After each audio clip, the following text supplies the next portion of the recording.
Keyingi misolimiz mantiqiy ifodaga mos sxemani chizing. Demak, bunaqa misollar kelganda bu yerda amallarni birinchi ko'rib chiqamiz. Birinchi bajariladigan amal mana qavs ichidagi inkor amali birinchi bajariladi. Birinchi o'sha amalni. Ikkinchi bajariladigan amalimiz mana bu ko'paytirish amali bajariladi. Bu ikkinchi amal. Uchinchi esa mana bu qo'shish amali bajariladi. Endi mantiqiy sxemaga mos sxemani chizing degan sxema chizish uchun bizda 3 ta o'zgaruvchi bor, yozib olamiz uni. A, B hamda C. Bu kiruvchi o'zgaruvchilar hisoblanadi. A, B hamda C. Demak, birinchi amalimiz inkor C ekan. Biz yaxshi bilamiz, ana bu inkor amalda ishlatiladigan sxema. Bu inkor amali.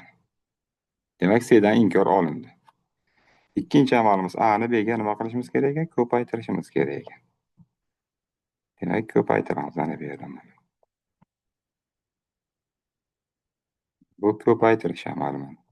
Barchamiz bilamiz, A'ni Bga ko'paytiramiz.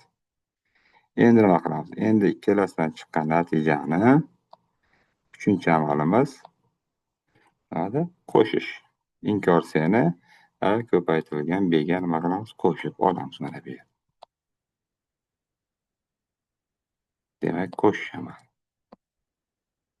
Bo'ldi. Mantiqiy ifodaga mos sxema chizildi. Xuddi mana shu tarzda bo'ladi.